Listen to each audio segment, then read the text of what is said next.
बिस्मिल्लाहिर्रहमानिर्रहीम। अस्सलाम वालेकुम नाज़रीन, मैं हूं आसिम नसीर और आप देख रहे हैं हमारा डिजिटल चैनल आसिम सीरीज। नाज़रीन मेरे साथ मौजूद हैं मशहूर मारूफ एस्ट्रोलॉजर एंड न्यूमरोलॉजिस्ट मलिक महबूब साहब। अस्सलाम वालेकुम मलिक साहब, क्या हाल है, कैसे हैं आप? वालेकुम अस्सलाम। अल्लाह का करम है। आप बताएं कैसे हैं आसिम भाई।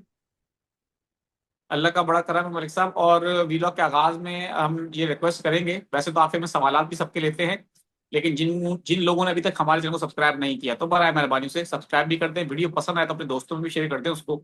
मलिक साहब, वजीर दिफा हैं ख्वाजा आसिफ साहब। हम असल में पाक भारत जंग के हवाले से ही आपसे वीलॉग कर रहे हैं। ये वही माहौल बनता चला जा रहा है जो मई के महीने में था। अब वजीर दिफा ख्वाजा आसिफ साहब का एक रिसेंटली स्टेटमेंट आया है। वो कहते हैं कि भारत की तरफ से किसी एक किस्म के एडवेंचर को खारिज अज इम्कान करार नहीं दिया जा सकता, लेकिन जो भारत को नुकसान पहुंचेगा इस मुतालिक ये जरूर सोचेंगे। यानी कि वजीर दिफा अब इस बात का इकरार कर रहे हैं, और हमारे अस्करी जराए भी आपने हमने कल आपके सामने शेयर किया था, वो भी कह रहे हैं कि भारत कोई इस तरह की कार्रवाई कर सकता है। आप तो 2 महीने से कह रहे हैं। तो अब वजीर दफा का इतना बड़ा स्टेटमेंट है कि हो सकता है भारत हम पे दोबारा इस तरह का कोई हमला कर दे, और इसके लिए वो कह रहे हैं कि कोई हो मतलब खारिज अज इम्कान नहीं है, ये बात पॉसिबिलिटी है। तो आपको क्या लगता है कि ये स- अक्टूबर में जो 16 तारीख को आप कह रहे हैं जुपिटर ट्रांजिट हो रहा है मरकरी में, ये उससे पहले मरकरी में नहीं, ये सब कुछ कैंसर। होने के चांसेस है? कैंसर। कैंसर में, जुपिटर जी बिल्कुल कैंसर में कैंसर हो रहा में। है जी। जुपिटर कैंसर जु, में जो हो रहा है, जी बिल्कुल। जी। तो वो इससे पहले ही या इसके बाद आपको लग रहा है चांसेस हैं? देखिए, मुझे ज्यादातर उसके बाद लग रहा है क्योंकि जुपिटर, जैसे मैंने आपको कल भी बताया था, जुपिटर एक राहु के ट्राइन में है, और राहु से जैसे ही वो हटाएगा अपनी नजरें या एस्पेक्ट जिसको कहा जाता है, तो ये प्रॉब्लम ज्यादा बढ़ते हुए दिखेंगे। और मैंने आपको एक बात बहुत दफा बताई है कि अगले 2.5 साल हमें पानी से बहुत उलझना पड़ेगा। मेरे लिए ये सरप्राइजिंग बात नहीं होगी कि ये जंग इस दफा पानी में होगा, क्योंकि 16 तारीख को एग्जैक्टली जुपिटर जैसे ही कैंसर में ट्रांजिट करेगा, तो वो पानी के साइन को मजीद एक्टिवेट कर देगा। तो पानी के अंदर वायरस, पानी के अंदर जंग, पानी की वजह से कोई मसला हो जाए, नथिंग सरप्राइजिंग। Nothing surprising. कोई बड़ी बात नहीं है। कोई बड़ी बात नहीं होगा कि यहाँ पे कुछ भी ऐसा हो जाए जो पानी से रिलेटेड हो। तो मुझे बहुत हद तक ऐसा लग रहा है कि जो ये वॉर का सीजन शुरू होगा, खुदा ना खास्ता, उसमें पानी बहुत इन्वॉल्व है।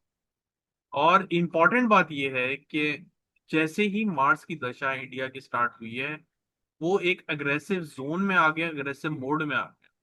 मार्स जो होता है नॉर्मली लड़ने झगड़ने का प्लैनेट कहलाया जाता है। और जो जो लोग आर्मी या इस टाइप की पर्सनालिटी होते हैं, उनके चार्ट में मार्स की पोजीशन बहुत इंपॉर्टेंट रोल अदा करती है। अगर उनका मार्स वीक हो तो पहले तो वो जा ही नहीं सकते आर्मी में। तो कोई भी ऐसे लोग जो बहुत ज्यादा लड़ाकू जंजुए टाइप के होते हैं, उनका मार्स बहुत ज्यादा बोल्ड होता है, जो बहुत स्ट्रांग होता है चार्ट के अंदर, जिसकी वजह से वो ऐसे ऐसे प्रोफेशंस में जाते हैं। तो ये जो मार्स इनका एक्टिवेट हुआ है इंडिया का, ये बहुत ज्यादा प्रॉब्लमेटिक मुझे नजर आ रहा है। और ये पूरे 7 साल के लिए हुआ है, सिर्फ 1 साल के। तो मलिक साहब, जैसे आपने कहा कि 7 साल के लिए एक्टिव हुआ है, तो इसका मतलब हम ये समझें कि अब हमारे भारत के साथ जो ताल्लुकात हैं वो आने वाले चंद सालों में या मजीद 8-10 साल का अरसा और इसी तरह खराब रहेंगे। अब हम जो पहले दोस्ती थी, हम जाने आना होता था भारत में, हमारे आर्टिस्ट जाते थे, उनके आर्टिस्ट हमारे पास आते थे, एक अच्छा रिश्ता था मोहब्बत का, क्योंकि हमसाए हैं, हम नहीं चाहते लड़ना, डेफिनेटली हमारी ख्वाहिश नहीं है। और बहुत सारी देख ऐसी फैमिलीज हैं, पिछले हमने दिनों देखा जंग में भी ऐसा ही हुआ। तो ये इसके बारे में थोड़ा बता दें। देखिए, मुझे नहीं लगता कि ताल्लुक थ्रू आउट मतलब तिल कयामत तक बेहतर होंगे। ऐसे नहीं होंगे जैसे हर वक्त लड़ाई झगड़े, लेकिन अभी की जो सिचुएशन है इसमें 7 साल ये नहीं है कि पाकिस्तान के साथ उनके ताल्लुकात खराब होंगे, दूसरे ममालिक भी जो उनकी नेबरिंग कंट्रीज में आते हैं उनके साथ भी इनके ताल्लुकात अच्छे नहीं होंगे। इंडिया पाकिस्तान का जायचा अगर कंपैटिबिलिटी में देखें, वो कभी भी मैच नहीं करेगा। बीच में कुछ ऐसी दशाज आ जाती हैं पाकिस्तान इंडिया के टाइम पीरियड में, जिसकी वजह से थोड़ा पैचअप हो जाता है। लेकिन ऐसा नहीं हो सकता कि ये लोग एक दूसरे के साथ बहुत अच्छे से रहें, कभी भी नहीं होगा। ये कभी नहीं हो सकता।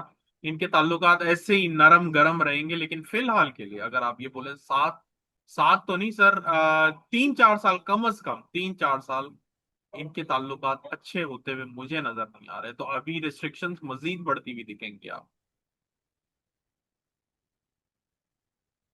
असल में ये सवाल करने का मकसद एक ये भी था, जैसे कि मैं जानता हूँ हमारे एक फैमिली फ्रेंड हैं, इंडिया में रहते हैं, पाकिस्तान से गए हैं, उनकी शादी हुई है, तो अपनी फैमिली से मिलने के लिए आते हैं। और हमारे देखने वाले बहुत सारे लोग होंगे डेफिनेटली, जो इंडिया में हमें बहुत सारे लोग प्यार करते हैं, देखते हैं। पाकिस्तान में बहुत सारी फैमिली ऐसी हैं जिनकी शादियां, जिन लड़कियों की हिंदुस्तान में हुई है, क्योंकि डेफिनेटली पहले आप जानते हैं कि हमारे कुछ रिश्तेदार अजीज हिंदुस्तान में भी रह गए, तो उनका मेल मिलाप तो है, आना जाना होता है। तो उसके हवाले से मैंने ये सवाल इसलिए किया था कि वो बड़े परेशान हैं। उनमें से कुछ लोगों ने मुझसे पूछा भी था कि हम पाकिस्तान पिछले साल आना चाह रहे थे लेकिन नहीं आ सके, और अगर हम डर लगता है कि अगर हम वापस आ भी गए पाकिस्तान तो हमें कहीं ऐसा ना हो कि इंडियन गवर्नमेंट वापस ना ले तो वो फैमिली से दूर हो जाएंगे। तो ये आप समझ रहे हैं कि 3-4 साल इस तरह के लोग जो है, जो इस सरहद के इस पार रहते हैं, वो ट्रेवल भी ना करें। मैं नहीं कहता हूँ ट्रैवल ना करें, लेकिन हर इंसान की अपना साइचा होता है, हॉरोस्कोप होता है, उसके डिपेंड करता है कि अगर उनके हॉरोस्कोप में ऐसे प्रॉब्लम हुए तो डेफिनेटली ये जो टाइम है इंडिया पाकिस्तान के बीच में बहुत क्रिटिकल है।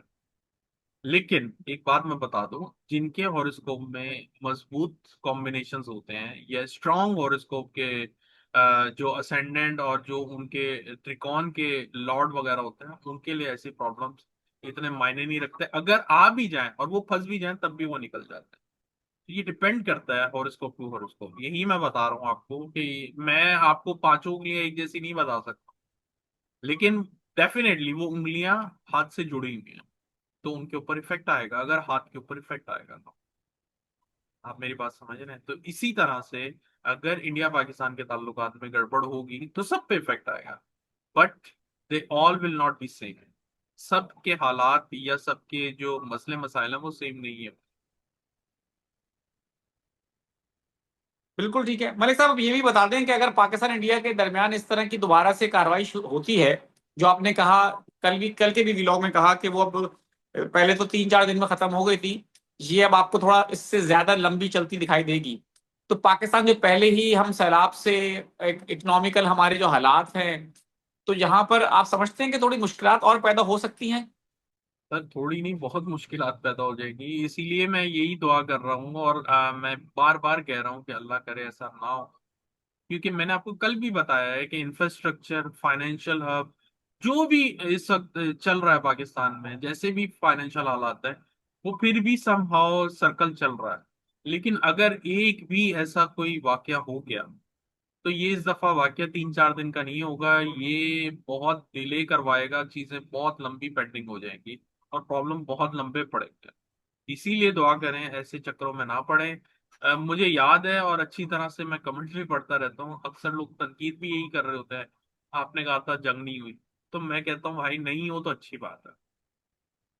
आप देखें एकदम से जो जंग के सही बात है। हालात है वो बन गए हैं और अब किसी को कुछ समझ में नहीं आ रहा और कि होना क्या है। तो मैं आपको 2 महीने पहले ही बोल रहा था कि जंग के हालात बनेंगे, अल्लाह करे ना हो। इसीलिए मेरी रिक्वेस्ट है कि अभी भी आप दुआ करें कि ऐसे हालात ना बने तो अच्छा रहेगा। बिल्कुल सही बात है, हम भी नहीं चाहते, और ना हम चाहते हैं पाकिस्तान की अवाम, ना पाकिस्तान और हिंदुस्तान की अवाम भी हम चाहते हैं। और हमें पता है डेफिनेटली अवाम नहीं चाहती, कि जी चंद लोग बिल्कुल। हैं जो इस तरह की इंटरटेन होते हैं इस चीज से, और उनका अपने जी जाती मफाद होते हैं। और एक महंगा काम है, दोनों तरफ की अवाम जो है उनकी बुनियादी जरूरियात ही पूरी नहीं हो रही, तो जंगों से बिल्कुल तो और मजीद नुकसान होगा। ऐसा तो ही है। हमारी दुआ है कि अल्लाह हम सबको अकल सलीम अता करे और जंग से हम ना सामना करना पड़े। मैं साहब कुछ सवालात ले लेता हूँ। मेहरबान अली हैं, 9 नवंबर 1986 इनकी डेट ऑफ बर्थ है। ऑनलाइन हम्म। वर्क कर रहा हूँ लेकिन 2024 से काम में प्रॉब्लम आ रही है, कब सेट हो जाएंगे काम।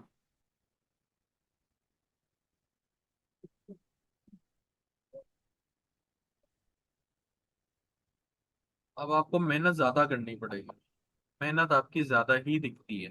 2024 से अभी आपकी मेहनत ज्यादा होगी और रिवॉर्ड कम मिलेगा, तो इसके लिए आप प्रिपेयर हैं।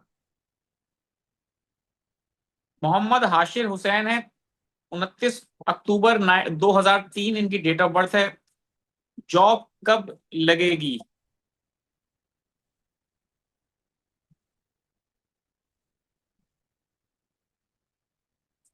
कोशिश करें ये साल अच्छे, अक्टूबर के बाद स्पेशली बहुत अच्छे हालात बनने चाहिए आपके।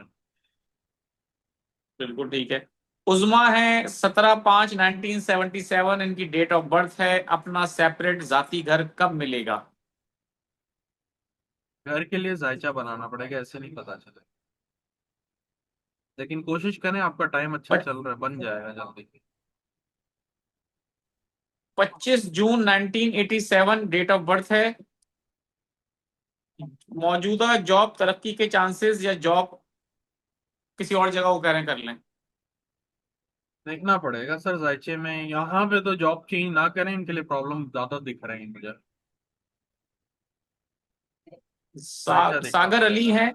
सागर अली है 30/10/1992। वो पूछ रहे हैं कि सर मेरे माली हालात में कब तक बेहतरी आ सकती है।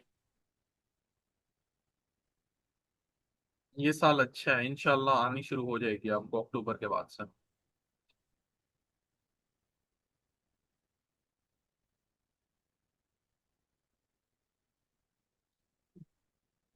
बिल्कुल ठीक है। सज्जाद सफदर हैं, कारोबार में वो कह रहे हैं कि खासा नुकसान हो चुका है, माली परेशानी है, कब तक हालात बेहतर होंगे। 5/8/1972।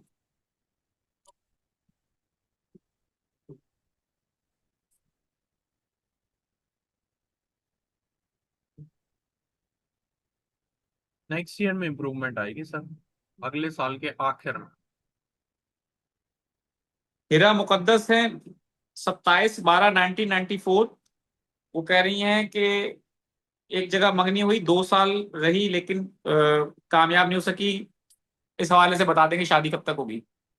जायचा बताएगा इनकी, लेकिन अज़वाजी जिंदगी में प्रॉब्लम ज्यादा है। बिल्कुल ठीक है। मास साहब हैं 13/9/1998।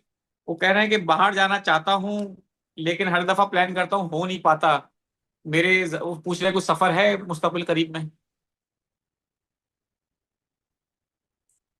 ये नजर नहीं आ रहा सर,